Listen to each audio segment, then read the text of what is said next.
কেইদিনমান আগতে পাণ বজাৰ যিটো ঘটনা ঘটিল এই ঘটনাটো তীব্ৰ পৰিঘটনা দিয়া হৈছে গোটেই ৰাইজৰ পৰা। সেই ওচি ভাৰ্গৱ বৰবৰা পাণ বজাৰৰ যিটো ঘটনা কৰিলে এই ডেলিভাৰী বয়ৰ লগত সেইটো অতি নিন্দনীয় বিষয়। আৰু এই ডেলিভাৰী বয়ৰ আল্টিমেটলি কয় কি ৰাইটছ আছে, তেখেত কি কৰিব পাৰে সেই পুলিচজন বিষয়াৰ বিৰুদ্ধে সেইটো মই জনাও আপোনালোকক। তেখেত ষ্টেট পুলিচ একাউণ্টেবিলিটি কমিশ্যনলৈ কমপ্লেইন ফাইল কৰিব পাৰে, তেখেত কমপ্লেইন কেছ মেজিষ্ট্ৰেটলৈ কৰিব পাৰে, লাৰ্ণেড মেজিষ্ট্ৰেটলৈ কৰিব পাৰে, তাৰপিছত তেখেত ডিফেমেশ্যন কেছ ফাইল কৰিব পাৰে, তেখেত তাৰপিছত ইভেন কম্পালচৰি চুট ফাইল কৰিব পাৰে।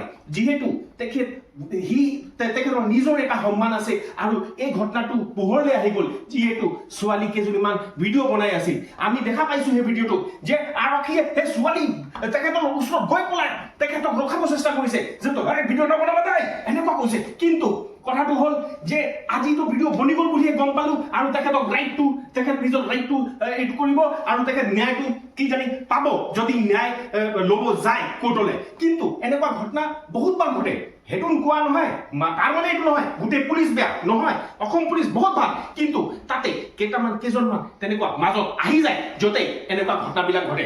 আৰু তেখেত চব গোটেই ৰাইট জানিব লাগে যে পুলিচ যদি আপোনাৰ লগত ইলিগেল কিবা কৰিছে আপোনালোকৰ নিজৰ ৰাইট আছে আৰু সেইটো ল'ব আপোনালোকে।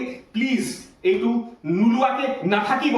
অত্যাচাৰৰ এনেকুৱা অত্যাচাৰৰ বিৰুদ্ধে মাত মাতিব লাগিব আৰু কমন মেনে যদিহে মাত মাতিব তেতিয়াহে এনেকুৱা কাণ্ডবিলাক বন্ধ হ'ব।